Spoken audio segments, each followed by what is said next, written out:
डर से जीतना सिखाते हैं भगवान हनुमान। हनुमान जयंती पर बजरंगबली की पाय कहानियों से सीखे कैसे अपने रास्ते में आने वाली परेशानियों से निपटे। कहते हैं कलयुग में एक ही जीवित देवता हनुमान है। चैत्र शुक्ल पक्ष की नवमी पर राम जन्मे, पूर्णिमा पर हनुमान। भगवान हनुमान से जो सीखना चाहिए वो है निर्भय रहने की कला। हनुमान विश्वास के देवता हैं। विश्वास दोनों तरह से हो, परमात्मा पर भी, स्वयं पर भी, बाहर भी, भीतर भी। भरोसा ही एकमात्र चीज है जो सूर्य को मुंह में रख लेने से लेकर समुद्र लांघने तक के काम करवा लेता है। इंसान के जीवन में तीन ही भाव होते हैं, पहला हर्ष, दूसरा शोक और तीसरा भय।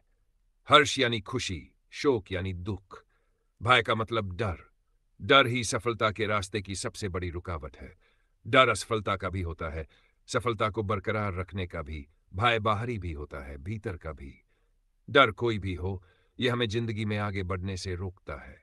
भगवान हनुमान से सीखें कैसे अपने ऊपर डर को हावी होने से रोका जा सकता है। कहानी दूर से जो चीजें समस्या की तरह दिखती हैं, वो समाधान भी हो सकती है। रामायण का किस्सा है। रावण ने सीता का हरण किया तो उनकी खोज में राम और लक्ष्मण जंगल में भटक रहे। शबरी के कहने पर वे सुग्रीव से सहायता मांगने गए। सुग्रीव अपने भाई बाली से मूक नाम के पहाड़ पर रहते थे, क्योंकि बाली एक शाप के कारण इस पहाड़ पर नहीं आ सकता था। राम और लक्ष्मण को यश्यमूक पहाड़ के पास देखकर सुग्रीव घबरा गए। उन्हें लगा कि बाली खुद नहीं आ सकता है तो उस मुझे मारने के लिए योद्धा भेज दिए हैं। सुग्रीव ने हनुमान से कहा कि वो उनकी रक्षा करें। हनुमान ने जवाब दिया कि समझे कि वो लोग कौन हैं, कोई फैसला नहीं करना चाहिए। पहले उनके पास जाकर ये पता करना चाहिए कि ये दो लोग कौन हैं। हनुमान ने अपना रूप बदला और ब्राह्मण बनकर राम लक्ष्मण के पास पहुंचे। जब बात की तो पता चला ये वो राम है जिनका नाम हनुमान दिन रात जपा करते हैं। वे दुश्मन नहीं है, सुग्रीव से मदद मांगने आए हैं। दूर से जो समस्या दिख रही थी वो दरअसल समाधान थी। हनुमान सिखाते हैं किसी भी परिस्थिति से डरे नहीं, उसे समझने की कोशिश करें। हो सकता है वो आपके लिए मददगार साबित हो। कहानी समस्या से डरे नहीं, उसे कैसे सुलझाया जा सकता है ये सोचें। डर को जीतने की कला में हनुमान निपुण है। कई घटनाएं हैं जिन्होंने उनके मन में भय पैदा करने की कोशिश की उसे, लेकिन वे बुद्धि और शक्ति के बल पर उनको हराकर आगे बढ़ गए। डर को जीतने का पहला मैनेजमेंट फंडा यहीं से निकला है कि अगर आप विपरीत परिस्थितियों में भी आगे बढ़ना चाहते हैं तो बल और बुद्धि दोनों से काम ले आना चाहिए। जहां बुद्धि से काम चल जाए वहां बल का उपयोग नहीं करना। रामचरितमानस के सुंदरकांड का प्रसंग है। सीता की खोज में समुद्रलांग रहनुमा को बीच रास्ते में सुरसा नाम की राक्षसी ने रोक लिया। हनुमान को खाने की जिद की। हनुमान ने बहुत मनाया लेकिन वो नहीं मानी। वचन भी दे दिया, राम का काम करके आने दो, सीता का संदेश उनको सुना दूं, फिर खुद ही आकर आपका आहार बन जाऊंगा। सुरसा फिर भी नहीं मानी। वो हनुमान को खाने के लिए अपना मुंह बड़ा करती, हनुमान उससे भी बड़े हो जाते। वो खाने की जिद पर अड़ी रही, लेकिन हनुमान पर कोई आक्रमण नहीं किया। ये बात हनुमान ने समझ ली कि मामला मुझे खाने का नहीं है, सिर्फ ईगो की समस्या है। तत्काल सुरसा के बड़े स्वरूप के आगे उन्होंने खुद को बहुत छोटा कर लिया। उसके मुंह में से घूम कर निकल आए। सुरसा खुश हो गई, आशीर्वाद दिया, लंका के लिए जाने दिया। जहां मामला ईगो के सेटिस्फैक्शन का हो वहां बल नहीं, बुद्धि का इस्तेमाल करना चाहिए, ये हनुमान ने सिखाया है। बड़े लक्ष्य को पाने के लिए अगर कहीं झुकना भी पड़े, झुक जाए। कहानी थी समय कम हो और काम ज्यादा तो बल का प्रयोग करें।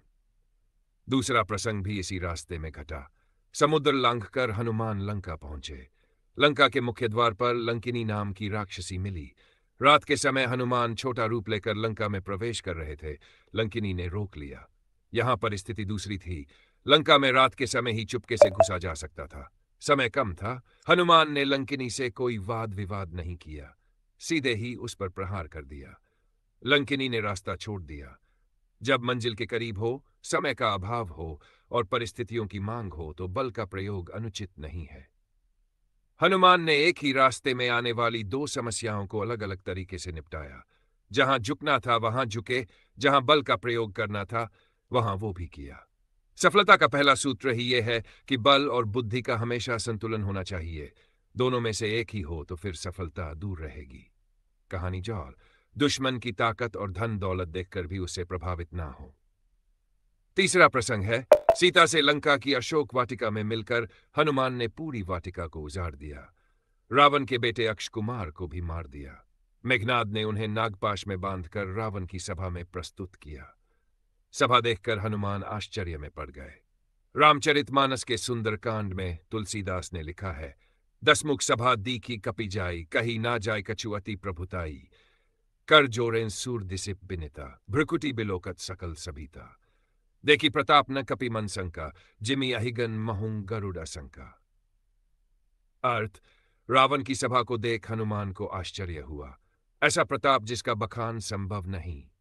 देवता और दिक्पाल हाथ जोड़े खड़े हैं, डरे हुए केवल रावण की भ्रुकुटियों को ही देख रहे हैं।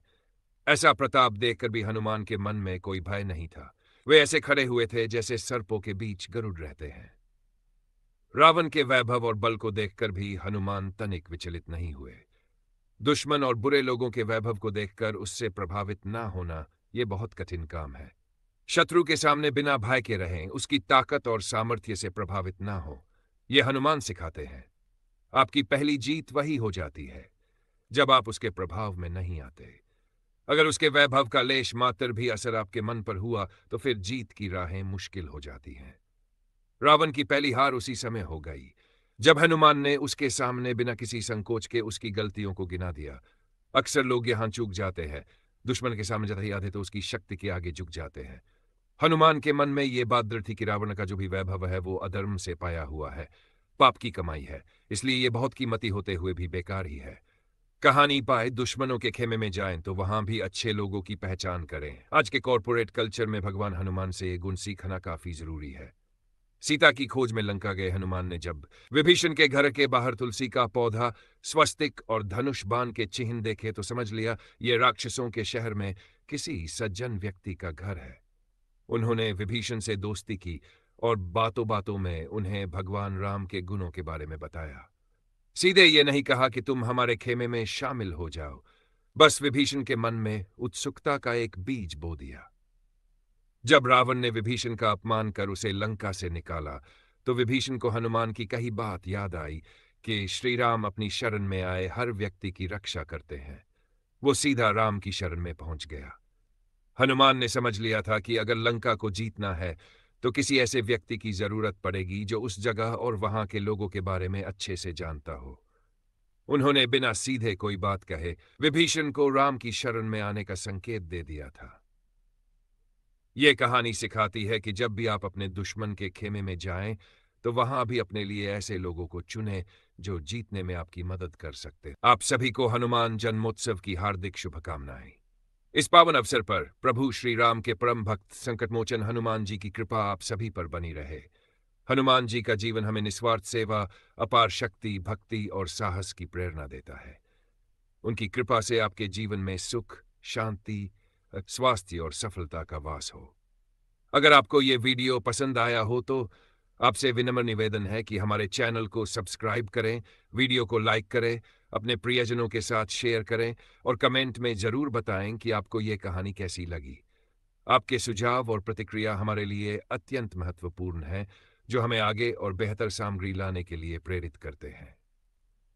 जय बजरंग बली, जय हनुमान, जय श्री राम।